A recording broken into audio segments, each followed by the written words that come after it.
Cricket विश्वातून एक महत्त्वाची बातमी। T20 वर्ल्ड कप साठी टीम इंडियाची घोषणा करण्यात आलेली आहे आणि यात 19 खेळाडूंना संधी देण्यात आली आहे। रोहित शर्माच्या नेतृत्वाखाली टीम इंडिया खेळणार आहे। हार्दिक पांड्या टीम इंडियाचा उपकर्णधार असेल।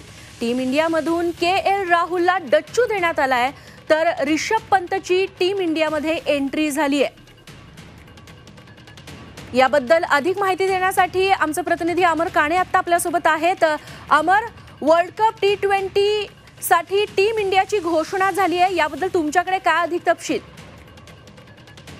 टीम मध्ये सर्वांचं लक्ष जे लागलं होतं ते विकेट कीपर कोण असणार आणि अपेक्षेप्रमाणे संजू सॅमसनची निवड झाली आहे। त्याच्यासोबत ऋषभ पंत याची सुद्धा निवड झाली आणि KL राहुलला डच्चू देण्यात आलाय। संजू सॅमसनची टीम राजस्थान रॉयल ज्या पद्धतीने IPL मध्ये परफॉर्मन्स करतात त्याचा ज्या पद्धतीने परफॉर्मन्स आहे त्याचा फायदा त्याला झालेला आणि त्याची निवड या टीम मध्ये झालेली आहे। एकूणच बऱ्याच अपेक्षा असणार आहे। वेस्ट इंडिज मध्ये होत असलेल्या या T20 वर्ल्ड कप साठी भारतीय टीमने 2007 मध्ये जो वर्ल्ड कप जिंकला होता त्याची पुनरावृत्ती परत एकदा व्हावी याकरता संपूर्ण 150 कोटी भारतीयांचं लक्ष लागलेलं आहे। कोट्यावधी भारतीयांना बऱ्याच अपेक्षा आणि त्या दृष्टीने या टीमकडे सगळ्यांचं लक्ष लागलेलं होतं। टीमची निवड झालेली आहे आणि सगळ्यात महत्त्वाचं जी लक्ष जे लागलं होतं पंत आणि संजू सॅमसन हे टीमच्या मध्ये समावेश झालेला आहे। त्यामुळे आता ही टीम कशी परफॉर्मन्स करते यावेळेला तरी T20चा वर्ल्ड कप आपल्याकडे भारत जिंकतो का याकडे सगळ्यांचं लक्ष राहणार आहे आणि अपेक्षेनुरूप ही संपूर्ण टीम निवड झालेली आहे। निश्चित अमर, धन्यवाद तुम्ही दिलेल्या सविस्तर माहितीबद्दल।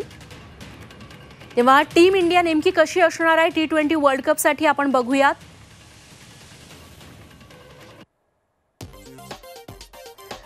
रोहित शर्मा कॅप्टन असणार आहे, हार्दिक पांड्या उपकर्णधार असेल। विराट कोहली, यशस्वी जयस्वाल, सूर्यकुमार यादव यांचा टीम इंडियामध्ये समावेश आहे। ऋषभ पंत, संजू सॅमसन, शिवम दुबे,